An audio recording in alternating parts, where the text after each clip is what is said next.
यह कहानी है सेठ और सेठानी जो कि रोज़ सत्संग में जाते थे। चलिए इस कहानी को बिना देर किए सुनाते हैं। एक सेठ और सेठानी रोज़ सत्संग में जाते थे।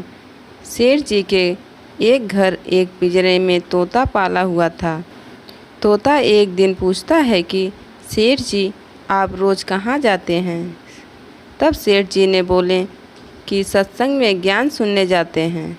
तोता कहता है कि सेठ जी संत महात्मा से एक बात पूछना कि मैं आज़ाद कब होऊंगा। सेठ जी सत्संग खत्म होने के बाद संत से पूछते हैं कि महाराज हमारे घर जो तोता है उसने पूछा है कि वो कब आज़ाद होगा। संत जी ऐसा सुनते ही बेहोश होकर गिर जाते हैं। सेठ जी संत की हालत देखकर चुपचाप वहाँ से निकल जाते हैं। घर आते हैं तोता सेठ जी से पूछता है कि सेठ जी संत ने क्या कहा। सेठ जी कहते हैं कि तेरी किस्मत ही खराब है, जो तेरी आज़ादी को पूछते ही वो बेहोश हो गए। तोता कहता है कि कोई बात नहीं सेठ जी, मैं सब समझ गया।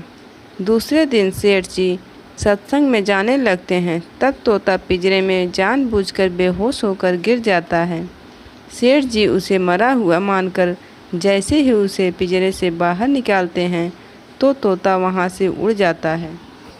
सत्संग जाते ही संत सेठ जी को पूछते हैं कि कल आप उस तोते के बारे में पूछ रहे थे ना, अब वो कहाँ है? सेठ जी कहते हैं हाँ महाराज, आज सुबह सुबह वो जानबूझकर बेहोश हो गया। मैंने देखा कि वो मर गया है, इसलिए मैंने उसे जैसे ही बाहर निकाला तो वह उड़ गया।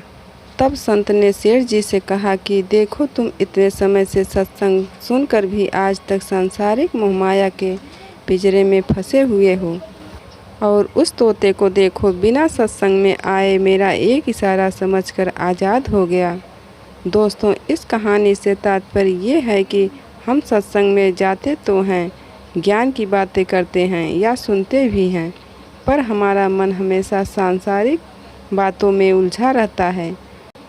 सत्संग में भी हम सिर्फ उन बातों को पसंद करते हैं जिनमें हमारा स्वार्थ सिद्ध होता है, जबकि सत्संग जाकर हमें सत्य को स्वीकार कर सभी बातों को महत्व देना चाहिए, और जिस असत्य, झूठ और अहंकार को हम धारण किए हुए हैं उसे साहस के साथ मन से उतार कर सत्य को स्वीकार करना चाहिए।